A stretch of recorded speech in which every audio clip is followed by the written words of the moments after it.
Voilà, donc nous saluons tous nos frères et sœurs, évidemment, donc nos amis qui sont à l'écoute de la parole de Dieu dans les temps dans lesquels, évidemment, nous vivons.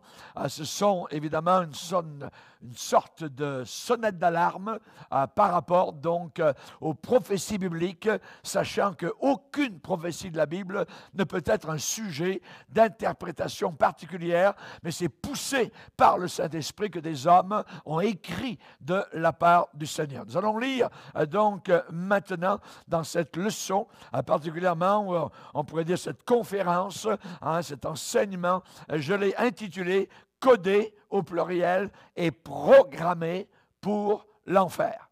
Quelque chose de terrible.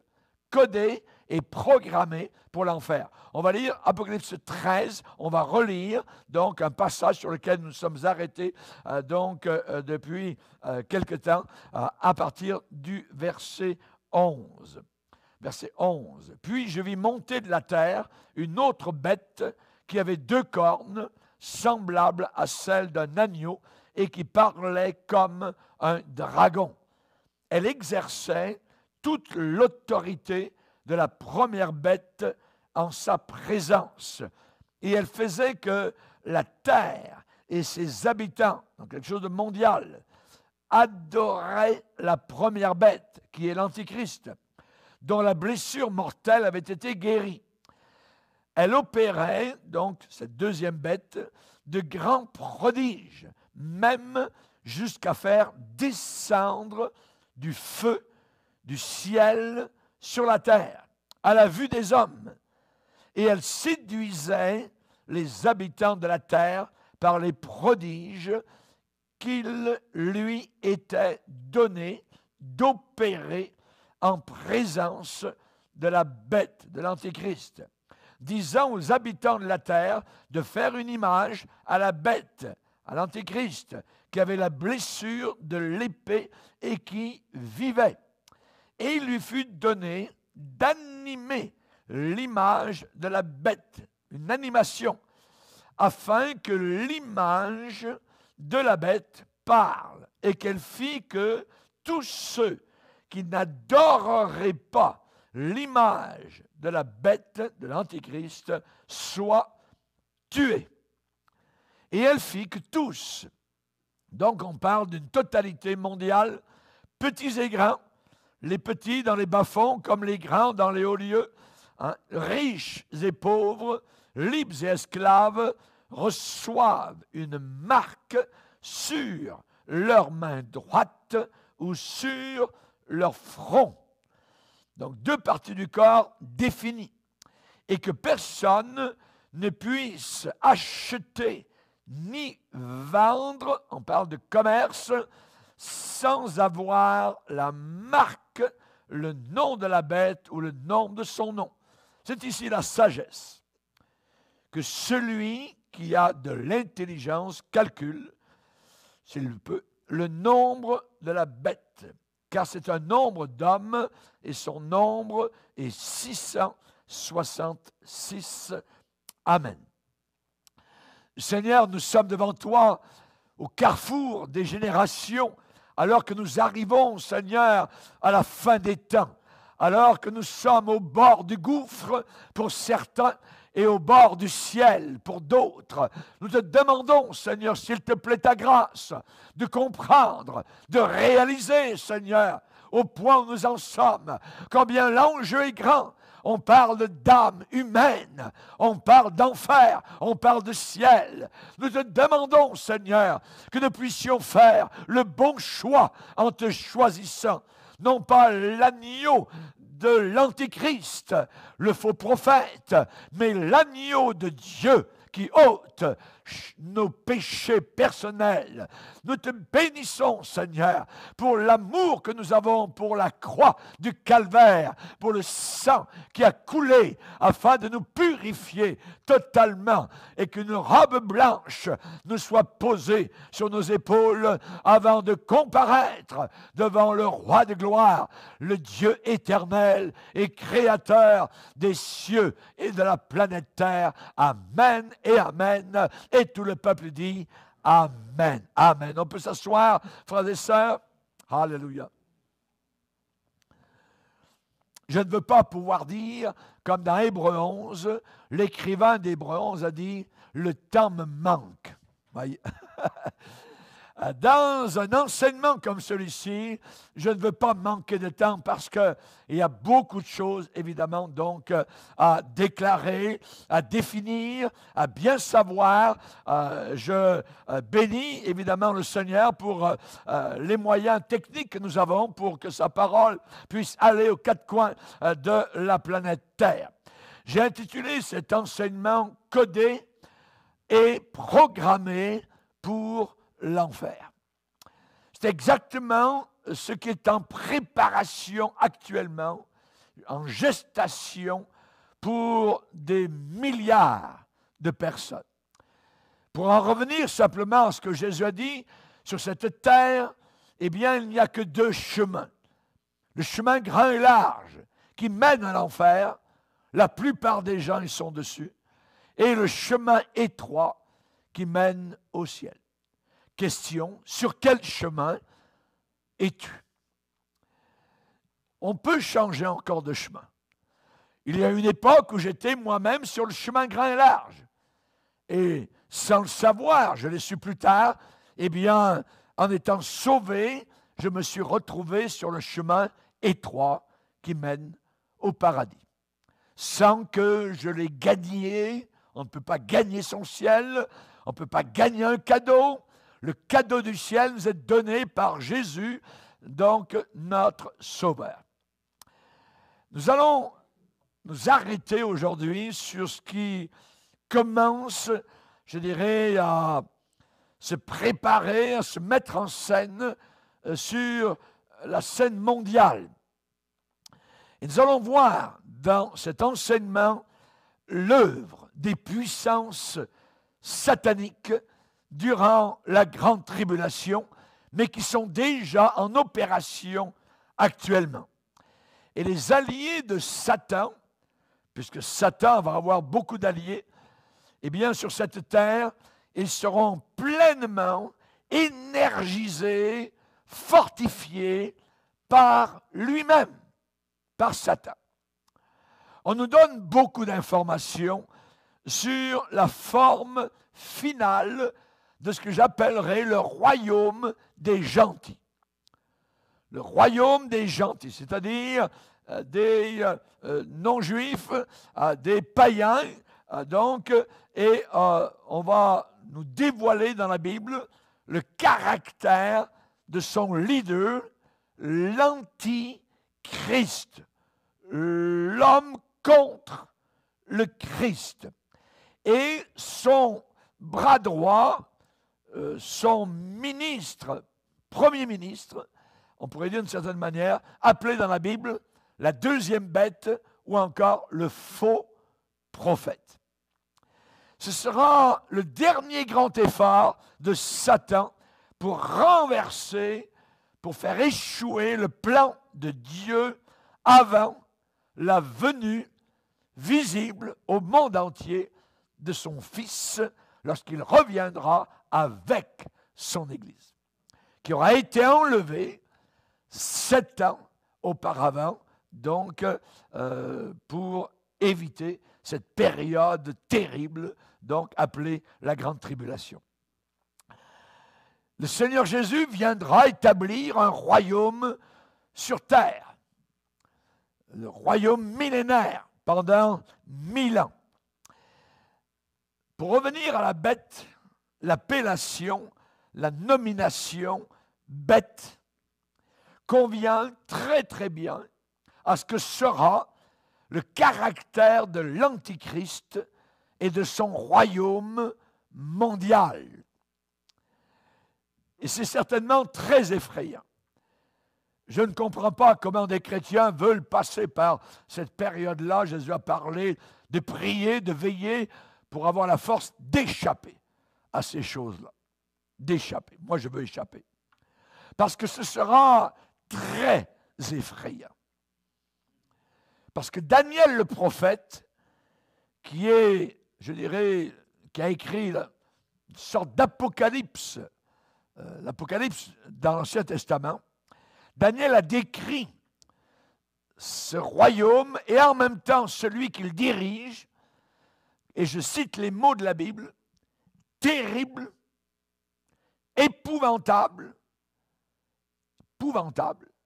et extraordinairement fort. Et il y a une force surnaturelle dans ce dernier gouvernement, donc final et mondial. Daniel, chapitre 7, verset 7. Ce qui veut dire que cet antéchrist, ce monstre humain, sera redoutable. La terre entière, la planète Terre, les mondialistes vont acclamer la venue de l'Antéchrist et plus que cela, ils vont finalement adorer Satan. Au début, l'Antéchrist recevra l'accueil réservé généralement aux bienfaiteurs de l'humanité. Il arrivera pour faire du bien. Ça va bien se passer, tout ira bien, ne vous en faites pas. Et donc, au début, l'Antéchrist recevra cet accueil qui est réservé généralement à ceux qui sont des bienfaiteurs vis-à-vis donc de l'humanité. Et il aura su, je dirais vraisemblablement, résoudre des problèmes qui auparavant auront été insolvables. Ses prédécesseurs n'auront pas pu donc résoudre le problème, comme par exemple le conflit palestinien et Israël. Il n'y a aucun homme qui va être capable, et peut-être pendant un temps, il semblera que l'Antichrist va résoudre ce problème. Donc, il va être accueilli donc favorablement donc dans l'arène politique. Et loin d'établir son autorité par la tyrannie, par la répression, non, il va asseoir au départ son pouvoir sur des bases philanthropiques, sur des bases d'amour, d'humanité. Vous voyez? Donc les gens vont l'accepter. Et particulièrement donc sur des bases aussi religieuses. Dieu, c'est le Dieu de tout le monde, il n'y a qu'un seul Dieu, c'est le même Dieu pour les hindous, c'est le même Dieu pour les bouddhistes, c'est le même Dieu pour les chrétiens, c'est le même Dieu pour les musulmans. Et déjà nous voyons que depuis des décennies, le monde religieux a travaillé pour l'écuménisme, la religion mondiale. Donc, on va voir qu'il va arriver avec cela, des bases philanthropiques et religieuses. Et il sera approuvé par l'opinion publique de façon générale. Ces sujets vont s'écrier, la Bible dit, qui est semblable à la bête? Et qui peut combattre contre elle? Ils seront des sujets loyaux. Ils seront prêts à donner leur vie pour donc cet homme qui sera, semble-t-il, le Messie de l'époque, mais le Messie de l'enfer, qui est semblable à la bête. Les gens dans le monde seront très loin de crier « Qui est semblable à l'Éternel ?» C'est qui est semblable à la bête? Et justement, dans la Bible, dans Ésaïe, on dit, Dieu va dire, à qui me comparerez-vous pour que je lui ressemble? Dieu dit, qui est semblable à moi? Dit le Saint, levez vos yeux en haut, regardez, qui a créé ces choses? Le diable n'a rien créé, la bête ne créera rien du tout. Voyez? Qui a créé? Qui fait marcher en ordre les étoiles? Il les appelle toutes par leur nom. Dieu va dire encore dans Ésaïe au chapitre 40, à qui voulez-vous comparer Dieu? Quelle image ferez-vous son égal? Donc, on voit qu'à cette époque-là, Dieu va complètement disparaître du paysage et ça va être la bête qui est semblable à la bête. Donc, les gens du monde vont placer la bête au-dessus de Dieu. Au-dessus de Dieu. La bête qui va monter de la terre, le faux prophète, sera un autre instrument d'une puissance occulte inimaginable. Et dans les religions du monde, ne l'oublions pas, il y a beaucoup d'occultisme qui est pratiqué. Beaucoup d'occultisme. Et donc, le faux prophète sera donc un instrument occulte, inimaginable, et il va amener les âmes, il va les attirer à croire au mensonge. Croire à la vérité, c'est beau. Croire au mensonge, c'est inimaginable. Inimaginable. Voyez? Par exemple, quand on pense à tous les catholiques qui, pendant des siècles, ont cru qu'il y avait un purgatoire, ils croient un mensonge. Ils croient que Marie est la reine du ciel. Certains pensent qu'ils vont voir Marie en partant de la terre. C'est un mensonge, voyez. Et là, nous voyons donc croire à un mensonge, et nous qui avons été sauvés du catholicisme particulièrement, combien nous sommes heureux et bénis d'avoir échappé au mensonge et d'être tombés dans le domaine de la vérité. Dans le domaine de la vérité. Merci Seigneur. Et donc, on voit que ce personnage, la deuxième bête, le faux prophète, eh bien, va posséder tous les attraits de la séduction. Tous les attraits de la séduction. Et il va ressembler à un agneau pour mieux tromper les hommes. Gentil. Mieux tromper les hommes. Exactement de la même manière qu'un loup ravisseur peut se couvrir de vêtements de brebis. C'est Jésus qui en a parlé. Donc le faux prophète d'Apocalypse 13 sera le bras droit de l'Antichrist et il va subjuguer tous les habitants de la terre. N'oublions pas que nous sommes la première génération sur terre à pouvoir réaliser ce que la Bible a annoncé et prédit depuis 20 siècles. Nous sommes la seule première génération à pouvoir réaliser cela. Et pouvoir implanter dans le corps humain une microchip biologique d'identification internationale. Aucune autre génération n'a été capable d'arriver à ce niveau-là. Nous sommes la première et possiblement la dernière. Ce sera le contrôle électronique direct, total, de tous les individus de la planète. Le problème, c'est que l'enjeu terrible derrière cette technologie, c'est la disparition de toutes les libertés individuelles qu'ont connues jusqu'à présent les sociétés.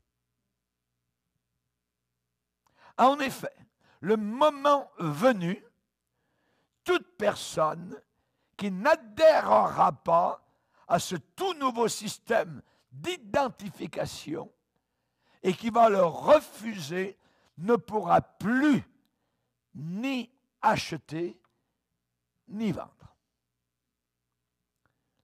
L'épicerie, ça sera terminé. La fameuse microchip d'identification internationale et, je dirais, en réalité, pourrait être une puce électronique pas plus grosse qu'un grain de riz, qui pourrait être injectée donc sous la peau, la main droite ou le front, avec une seringue à air comprimé. Et avec cette marque présente, je dirais, jour et nuit, à partir de ce moment-là, avec cette marque, c'est sûr et certain que les portes de l'enfer vont s'ouvrir toutes grandes devant la personne qui y sera précipitée sans aucun ménagement. Avec cette microchip sur le front ou sur la main droite, bienvenue en enfer. Et c'est le verset d'Apocalypse 14, verset 11, qui nous en parle. tous ceux qui prennent la marque de la bête. L'allégeance au nouvel ordre mondial. J'aimerais rappeler, si on regarde dans Apocalypse 13, qui nous parle donc de ces choses terribles qui s'en viennent sur la terre, le Seigneur nous donne, je dirais, quelques petites saisons, je dirais, pour s'y faire, parce qu'on a de la difficulté à réaliser, à absorber tout ce qui est en train d'arriver, de se passer, donc, depuis le début du coronavirus, donc, quelque chose qui n'est jamais arrivé auparavant. Et là, particulièrement, donc, quand on lit Apocalypse 13, eh bien, j'ai intitulé cette leçon « Codée et programmée pour l'enfer ». Tous ceux qui donnent leur allégeance à ce système-là vont en enfer. Pourquoi? Parce qu'ils rejettent Jésus-Christ. C'est un rejet total du Seigneur Jésus-Christ. Dans Apocalypse 13, vous connaissez la compagnie les 3M. Oui? Les 3M, American, c'est aux États-Unis. Moi, je vais vous parler de la compagnie des 4M. Elle se trouve dans Apocalypse 13. Il y aura premièrement des miracles. Premier M. Des miracles. Cette bête religieuse fera des miracles. Il y aura deuxièmement des martyrs. Ceux qui refuseront, on a lu, seront tués. Pas plus compliqué que ça. Ils seront regardés comme des gens irresponsables, des gens fous, et on les mettra évidemment donc hors encart et possiblement donc les tuer. Massacre. Apocalypse 7, c'est une question que l'apôtre Jean demande. Ces gens-là, d'où viennent-ils? Réponse, ils viennent de la grande tribulation à cause de leur témoignage et de leur amour pour Jésus. Ça veut dire que durant la grande tribulation, après l'enlèvement de l'Église, généralement, il y a beaucoup de gens qui vont se réveiller aussi. Il y aura des millions de personnes qui vont se rendre compte parce que l'événement de l'enlèvement sera si formidable, si secouant la terre, après tout ce que l'Église a dit qui arriverait, l'enlèvement de l'Église, quand ça arrivera, beaucoup sauront que nous avions raison. Alléluia. Alors, beaucoup de gens ne voudront pas prendre la marque, sachant que la Bible dit que tous ceux et celles qui prennent la marque vont en enfer, seront tourmentés jour et nuit. Ils n'ont de repos ni jour ni la nuit. Ceux qui adorent la bête et son image et quiconque reçoit la marque. C'est pas plus compliqué que ça. Des miracles pour attirer les foules, des martyrs, sang va couler. Jean a vu au ciel tous ces martyrs immolés. Il dit, je vis sous l'autel les âmes de ceux qui avaient été immolés à cause de la parole de Dieu et à cause du témoignage qu'ils avaient rendu. Donc, il y aura, je dirais, une opposition forte après l'enlèvement de l'Église. Des miracles, des martyrs. Ensuite, la marque, troisième M. Des miracles, des martyrs, la fameuse marque. La bête, le gouvernement mondial fera que tous reçoivent une marque. Moi, j'ai déjà une marque. Pas besoin d'en avoir une autre. Amen. Quelle est notre marque? Le sang vous servira de signe. Exode chapitre 12. Le sang d'un agneau devait être répandu et ensuite badigeonné sur les linteaux des portes. Et quand le jugement allait arriver sur l'Égypte, tous ceux qui avaient le sang et qui étaient à l'intérieur de l'appartement, de la maison, étaient épargnés. Amen. Moi, j'ai cette marque. Il y a des gens qui m'ont déjà dit, ben, pasteur, c'est quoi votre signe? On dit, ah, mon signe, moi, c'est le sang. C'est le sang. Amen. C'est le sang de Jésus. Amen. Nous sommes marqués par le sang. Amen. Et nous voyons, rappelez-vous, Jéricho. Jéricho, cette ville massive, puissante, avec des murailles inimaginables. Eh bien, pour être sauvé, le signe qui a été donné, et une femme a cru cela, et lui a été dit, tu placeras à ta fenêtre un cordon rouge.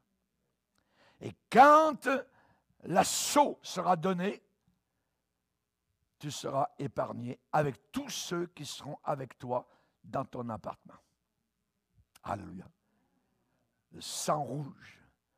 Amen. Est-ce qu'on a placé sur la fenêtre de nos cœurs le cordon rouge? Amen.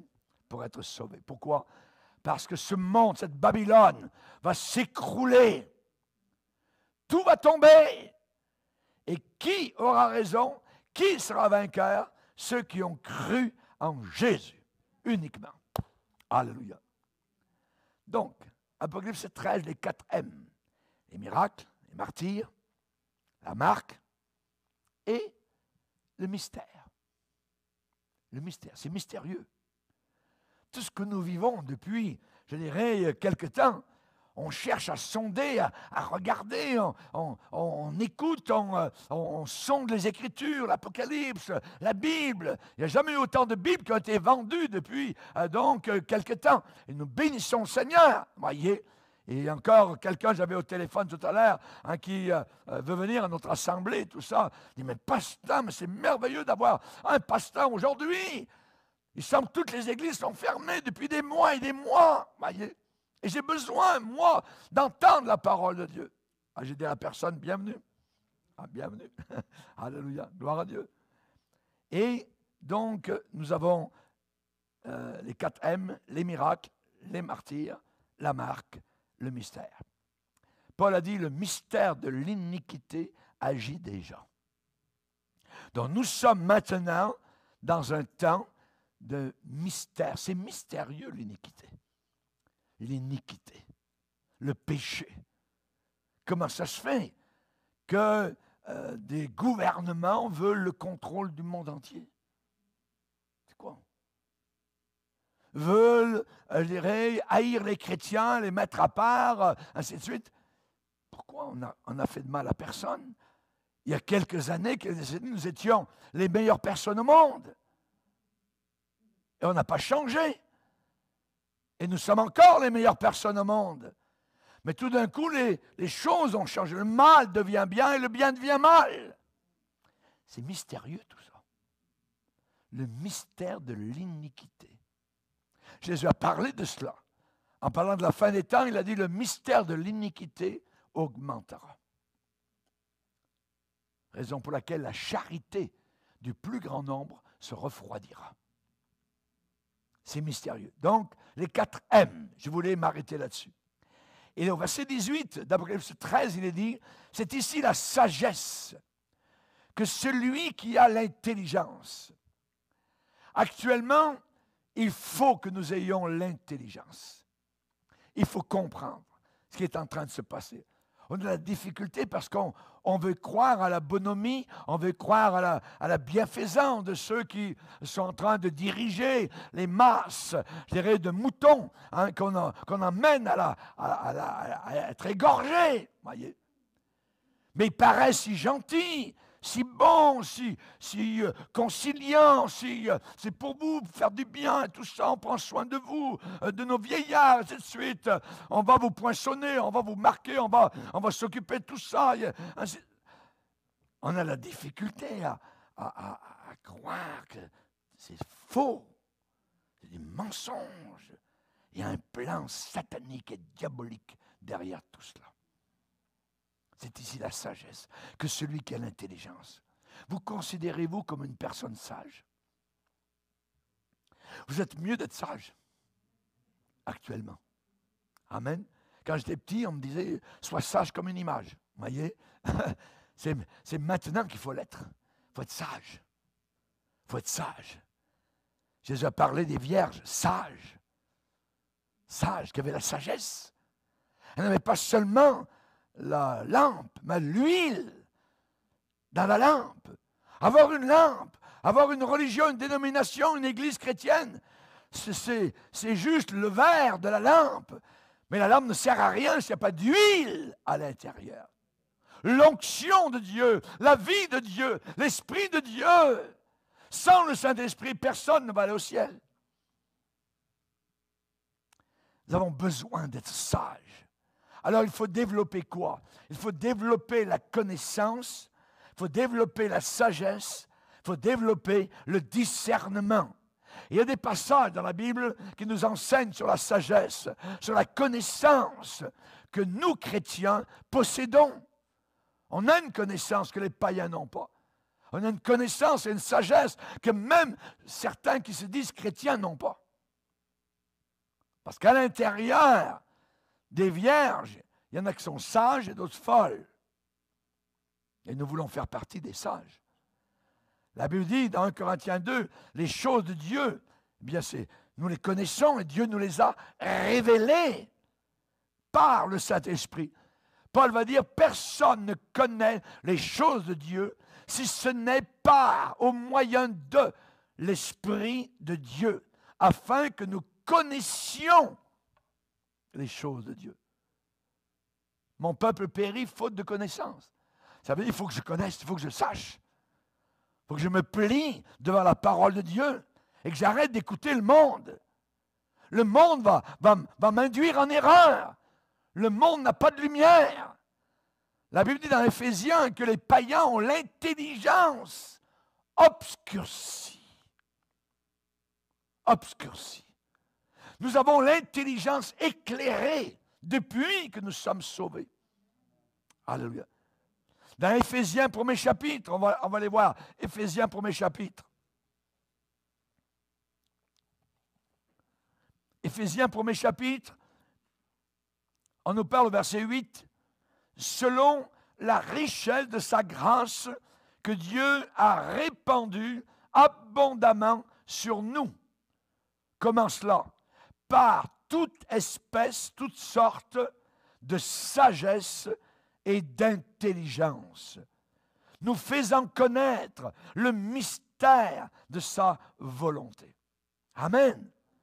Donc normalement, on a reçu de la sagesse et de l'intelligence.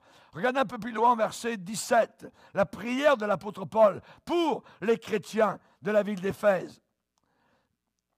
Afin que le Dieu de notre Seigneur Jésus-Christ, le Père de gloire, vous donne en cadeau un esprit de sagesse et de révélation dans sa connaissance et qu'il illumine les yeux de votre cœur. Amen. Pour que vous sachiez, et ainsi de suite. Donc, connaître, c'est très important de savoir. Amen.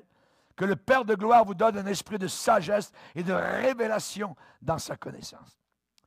Jacques, au premier chapitre, verset 5, va dire, si quelqu'un d'entre vous manque de sagesse, eh bien qu'il la demande à Dieu, qui donne à tous, simplement, sans reproche, elle lui sera donnée. Seigneur, donne-moi ta sagesse. On se rappelle Salomon, qui était un jeune homme, montant au pouvoir, son père David est mort, et que demande-t-il au Seigneur? Seigneur, donne-moi de la sagesse, pour que je sache discerner entre ce qui est bien et ce qui est mal, pour savoir comment me conduire. Très bonne, je dirais, demande au Seigneur. La sagesse d'en haut, elle est premièrement pure.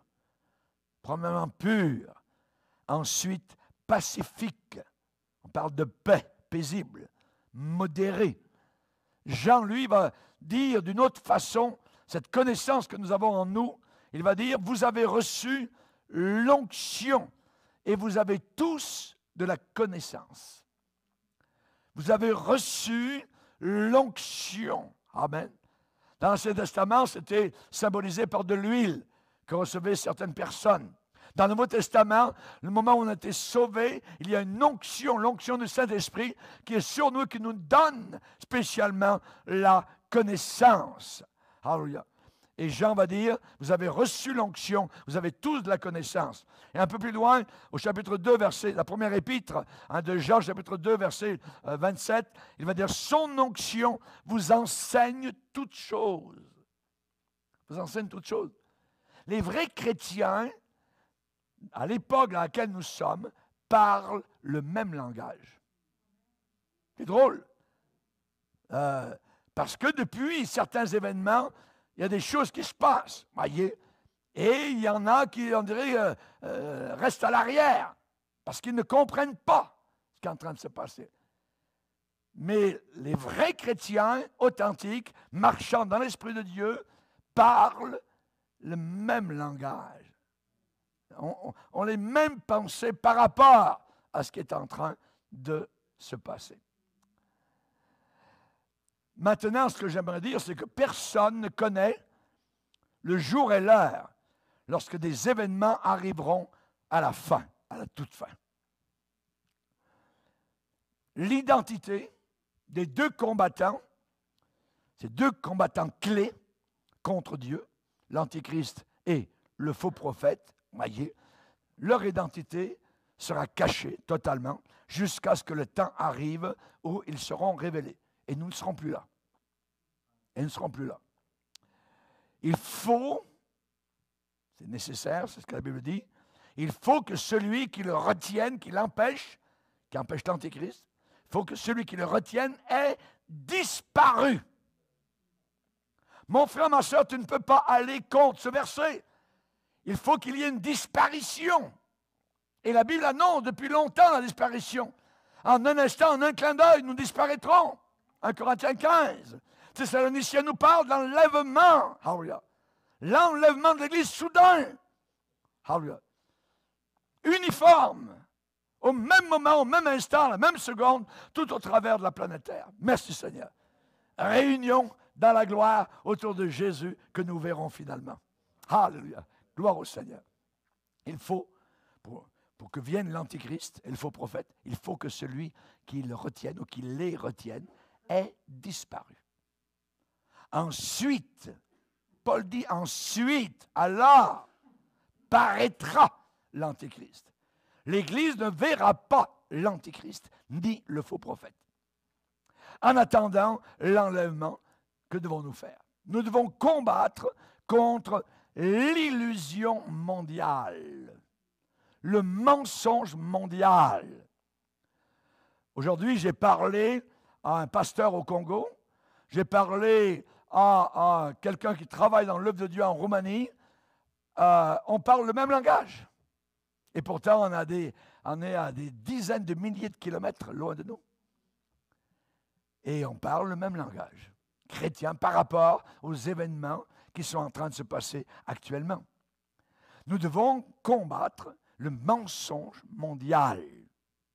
Notre travail, c'est de parler de Jésus à ces âmes damnées, condamnées, perdues, qui ne connaissent pas le Seigneur. Nous n'avons pas tous les détails, tout ça. On ne peut pas se perdre, évidemment, donc, en conjecture, mais nous savons que si quelqu'un n'a pas Jésus-Christ dans son cœur, il ne peut pas aller au ciel. Il ne peut pas aller au ciel. Donc, nous devons nous équiper, comme le disait hier soir, donc on est dans une semaine de jeûne et prière, ici à l'église, et notre frère, donc, qui a annoncé la parole hier, Gaétan, nous parlait qu'actuellement, donc, c'est le temps de nous préparer à combattre cette bataille spirituelle dans laquelle nous sommes engagés. Comment? Avec la connaissance, avec le discernement, avec la sagesse. Rappelons-nous que les puissances diaboliques vont devenir de plus en plus fortes, plus nous approchons de l'enlèvement. Et ça sera pire après l'enlèvement, mais ça se prépare déjà maintenant. Jésus a dit, si possible, au point de séduire même les élus.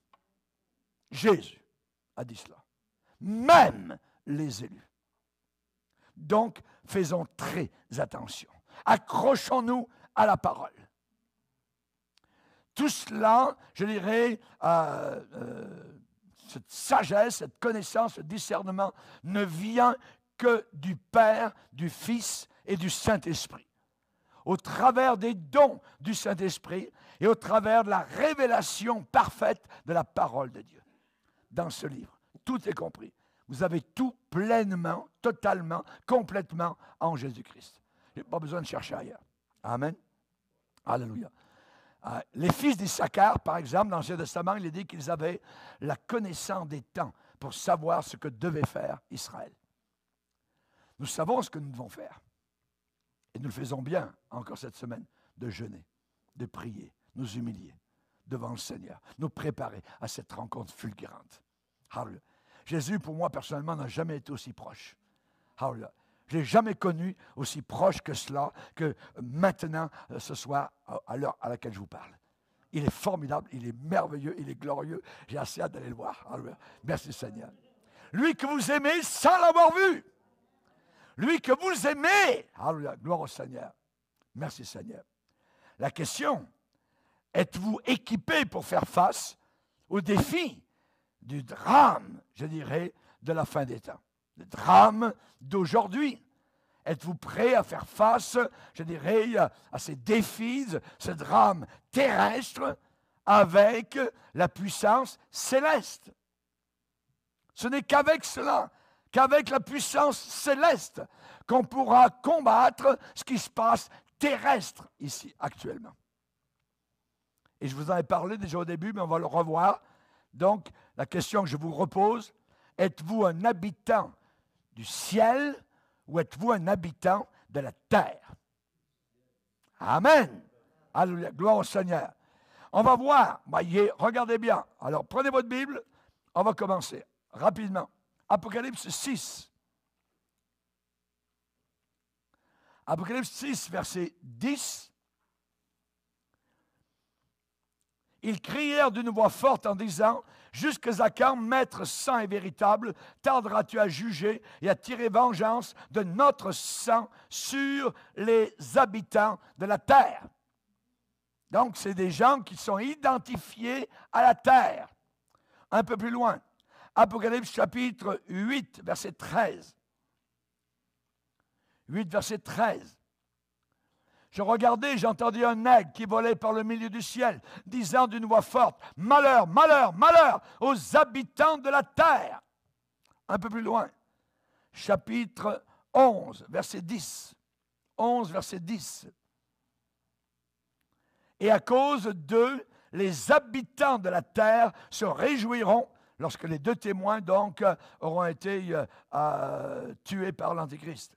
À cause d'eux, les habitants de la terre se réjouiront et seront dans l'allégresse et ils s'enverront des présents, des cadeaux les uns aux autres. Parce que ces deux prophètes ont tourmenté les habitants de la terre. Voyez, ceux qui ont les racines ici-bas sur cette terre. On va aller maintenant, on va retourner un peu en arrière. Apocalypse 3. Apocalypse 3. Le verset 10.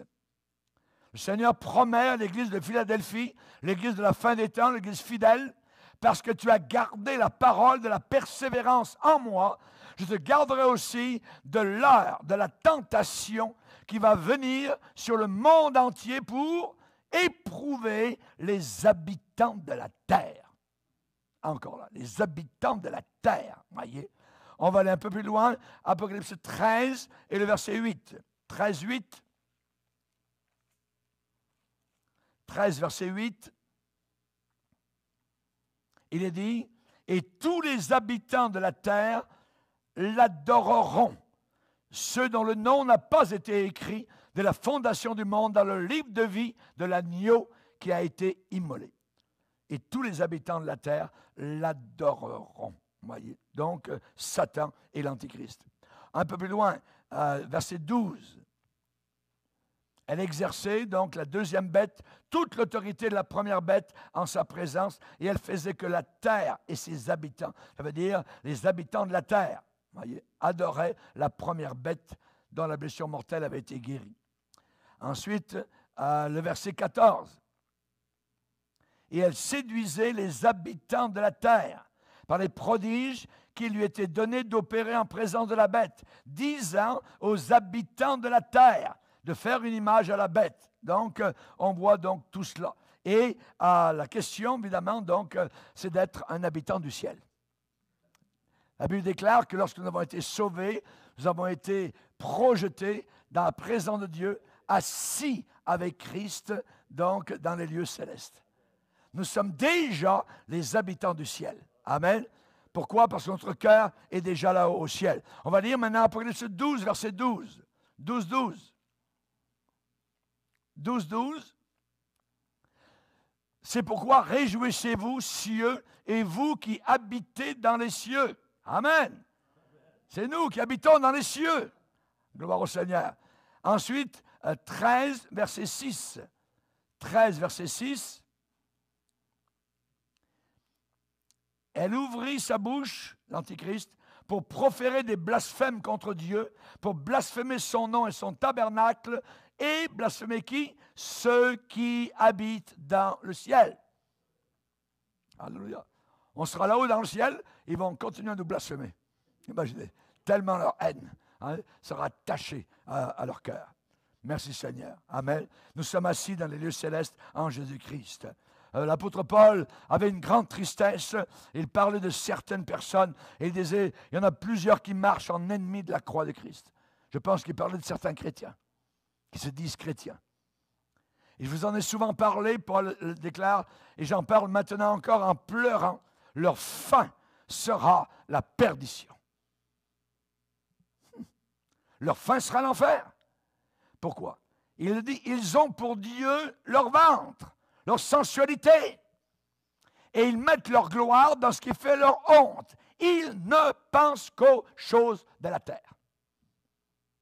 C'est des habitants de la terre. Ils ne pensent qu'aux choses de la terre.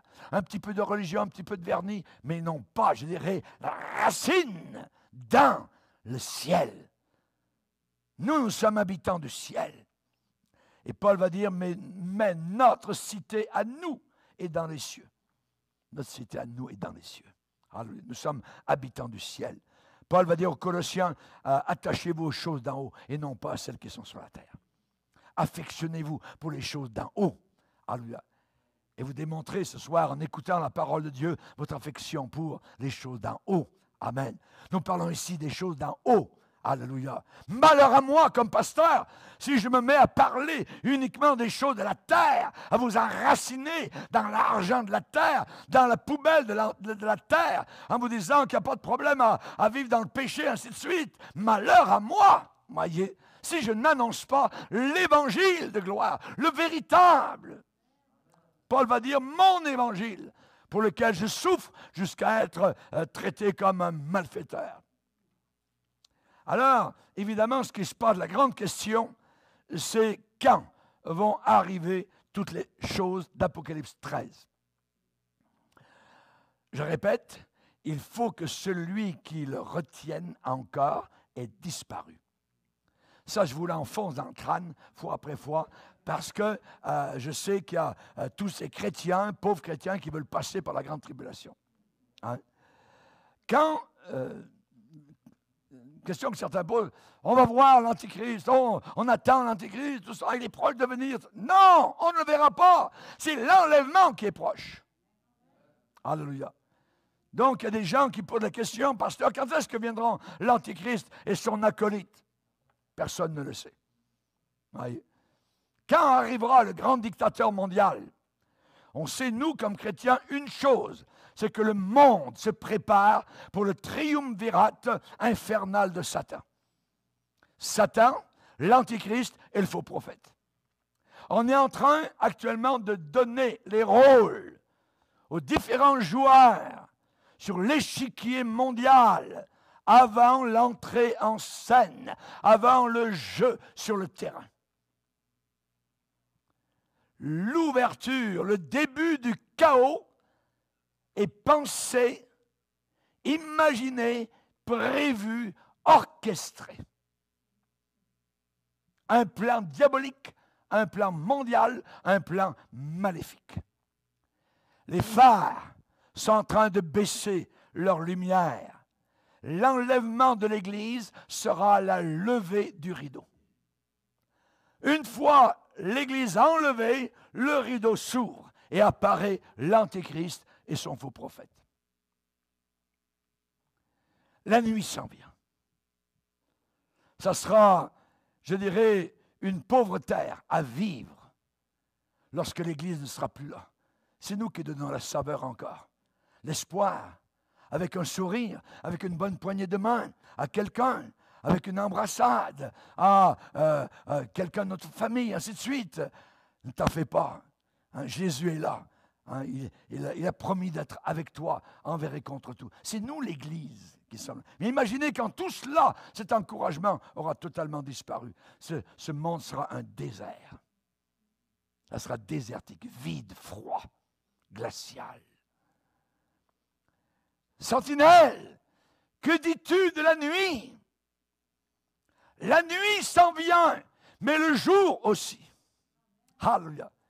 Pour nous, c'est le jour qui s'en vient. La nuit pour ce monde qui n'ont pas voulu de Jésus. Et cela peut arriver n'importe quand. N'importe quand. L'un des plus grands signes de la fin des temps, c'est les contrefaçons de Satan. L'imitation. Jésus a bien dit dans les signes qu'il a donnés que personne ne vous séduise. C'est le premier en tête, la séduction. Satan peut seulement imiter. Satan n'a jamais eu de pensée originale à lui-même. Non, non. C'est un singe de Dieu. Il ne fait que faire la grimace, imiter. N'oublions pas que cette marque que va ordonner cette bête fera que tous, T-O-U-S, tous, petits et grands, élevés dans la société et en bas de la société, en bas de l'échelle.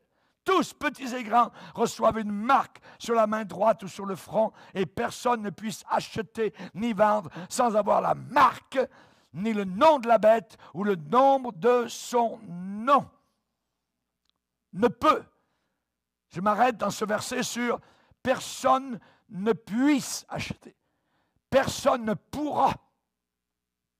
C'est une marque qui va permettre aux gens d'aller en enfer.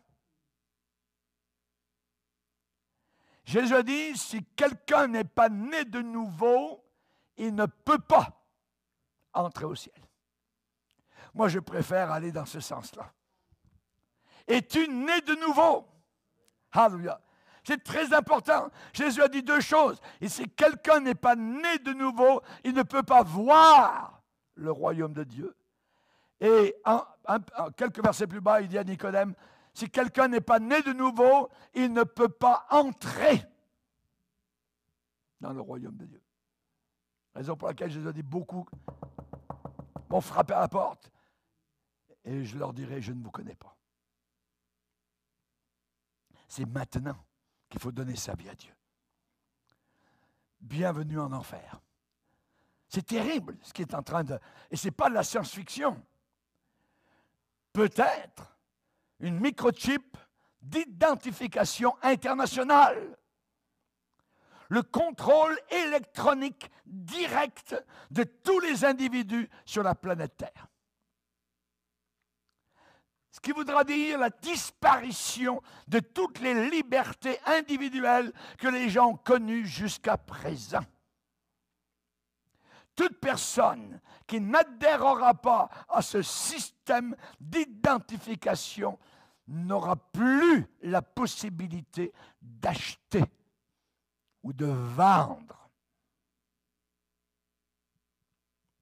Il y a des compagnies actuellement en Allemagne, aux États-Unis, au Canada, en France, qui sont en train de travailler d'arrache-pied, voyez, pour faire quoi? Pour fabriquer ce dispositif électronique qui existe maintenant, qui existe. On peut difficilement douter aujourd'hui de cet avenir qui se prépare, qu'on nous prépare. Cette technologie va fournir les informations vitales au sujet de chaque être humain. Il y aura en même temps dans cette marque-là un mécanisme de localisation de la personne, tracking. Cet appareil sera codé, programmé pour donner des informations complètes sur la personne qui la porte. Son nom, son prénom, son visage, tous les numéros dont ils auront besoin, son dossier avec l'État, les taxes, ainsi de suite, dossier médical, tout en une petite marque. Cette puce pourra être une sorte de récepteur, émetteur. Récepteur et émettre. Imaginez.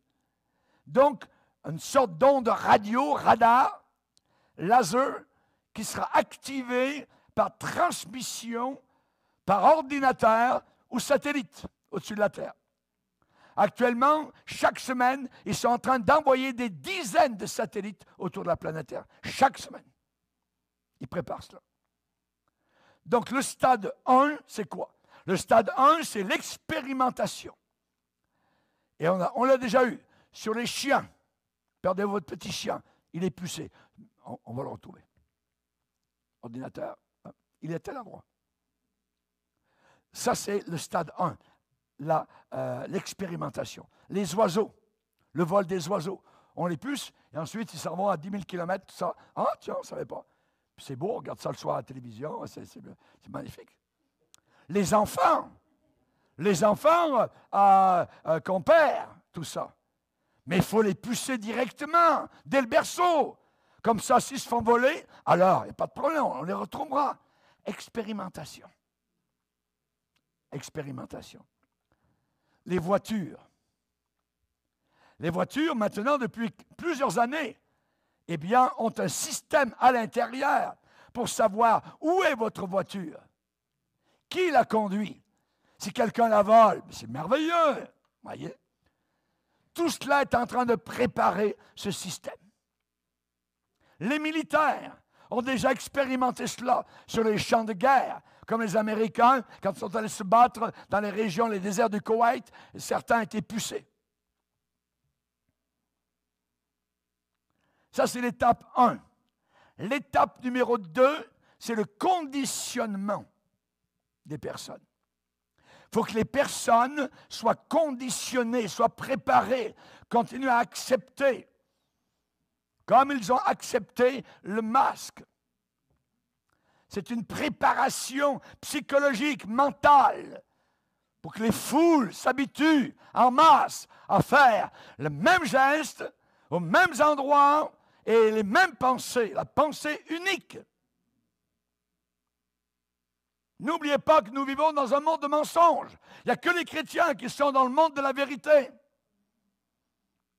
Cette nouvelle télémétrie économique sera au niveau international. Et l'opération est tellement, je dirais, rondement menée que bientôt tout individu qui n'aura pas cet implant électronique ira le réclamer lui-même auprès des autorités compétentes. Qui l'aurait cru? Ils vont le vouloir. Comme l'histoire du vaccin. Ils vont le vouloir. Oh, sondez-moi, mettez-moi la baguette dans la narine du nez. Il court. Il court. Cette politique est si bien rodée que le futur esclave ira lui-même payer et réclamer ses chaînes, pensant ainsi assurer sa sécurité et celle de ses proches. Quand environ 40% de la population du monde aura été implantée, alors l'implantation deviendra obligatoire. C'est la même chose du côté monétaire. Quand ce sera l'arrivée finalement du porte-monnaie électronique, quand le procédé sera adopté par la majorité des citoyens, les réfractaires, ceux qui refuseront, seront à leur tour forcés, obligés, contraints de s'y soumettre, d'être dociles. Et actuellement, nos gouvernements sont en train de tester les populations mondiales par rapport à leur obéissance et leur docilité et leur croyance envers ceux qui les gouvernent. L'objectif visé, c'est la disparition en douceur de l'argent liquide. Oh, c'est dur à compter. Ah, j'ai des pièces de monnaie dans mes poches, tout ça. C'est bien mieux. Et depuis, donc, déjà, depuis la fin du XXe siècle, on a eu l'argent plastique. Bientôt, ce sera fini. Ce sont des étapes vers autre chose. Et quand la marque d'identification internationale sera adoptée par l'ensemble de la population, alors l'imposition du nouvel ordre mondial donc se passera. Voyez, à l'intérieur de ce gouvernement mondial, ce nouvel ordre mondial, tous ceux qui n'auront pas reçu ou auront refusé cette identification n'auront aucun droit, ni acheter, ni vendre. Aucune possibilité de travailler, aucune possibilité de recevoir un salaire, aucune possibilité de louer un appartement, d'acquérir une auto, une bicyclette, un moyen de transport, obtenir, je dirais, un passeport, de sortir du pays, impossible. Aucune possibilité d'acheter des médicaments, d'acheter de la nourriture, de faire des transactions financières sans cette marque. Personne ne pouvait ni acheter ni vendre. Ce sera un régime de peur au niveau mondial. Le communisme a toujours déclaré qu'en avant, c'était des lendemains qui chantent. On l'a vu avec Lénine, avec Staline, avec les gouvernements communistes de l'ex-URSS. Des goulags, des millions de personnes qui ont été tuées. Les hommes politiques actuellement savent très bien ce qui se passe. Ils savent, ils connaissent. Que font-ils? Ils observent, ils testent, ils examinent les réactions des foules. Et les hommes politiques sont financés par ces grandes entreprises qui ont déjà préparé donc les puces, les vaccins et tout ce que vous voulez. Ils sont financés par ces gens-là. Et si des hommes politiques ne sont pas au courant, ils sont quand même complices des événements. Et que disent-ils? C'est pour le bien des populations, c'est pour votre bien. En terminant, il me manque de temps. En terminant, j'aimerais dire simplement, c'est important ce que je suis en train de dire aujourd'hui. Dieu le Père a envoyé Jésus pour envoyer la vie au monde. Satan, qui est le père du mensonge, présentera aussi un fils à cette planète, l'Antichrist. Pas pour sauver, pas pour donner la vie, mais pour détruire et faire mourir. Exactement comme Christ a laissé derrière lui le Consolateur, le Saint-Esprit, l'Antichrist présentera aussi au monde entier son cadeau à l'humanité, le faux prophète. Jésus est venu pour donner, l'Antichrist viendra pour prendre. Jésus est venu pour bâtir et aider, l'Antichrist viendra pour dévaster. Jésus est venu pour faire uniquement la volonté de son Père.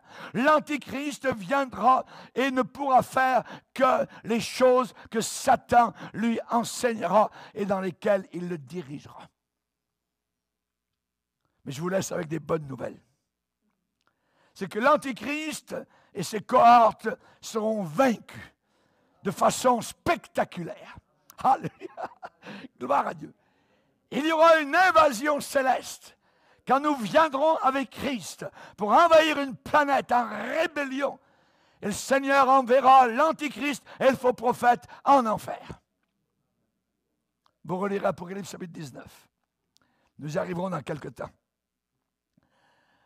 Chers amis, j'aimerais vous laisser ces bonnes nouvelles.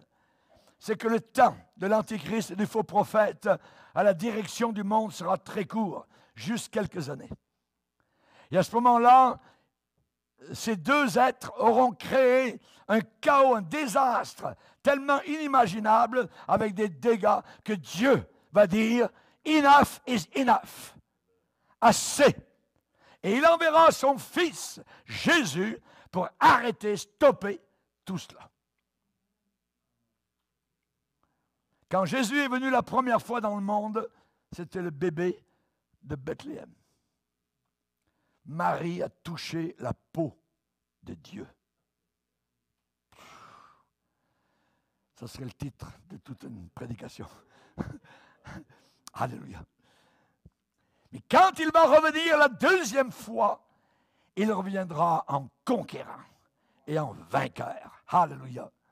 La vision de Jean inclut donc des coups d'œil sur ce moment historique qui va arriver. Ainsi, les deux bêtes, l'Antichrist et le faux prophète, seront écrasés, battus, vaincus, comme tous les tyrans, comme tous les dictateurs qui ont été sur la terre. Il ne restera rien de eux. Alléluia. Quand Daniel parle de ce temps sur la planète Terre, il dit le vent les emporta et nulle trace n'en fut retrouvée. Nulle trace n'en fut retrouvée.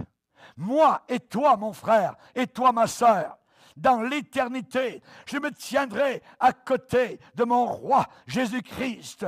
Et en cherchant ici et là les restes de la dictature, de la tyrannie finale de la planète Terre, de l'Antichrist, je ne trouverai rien.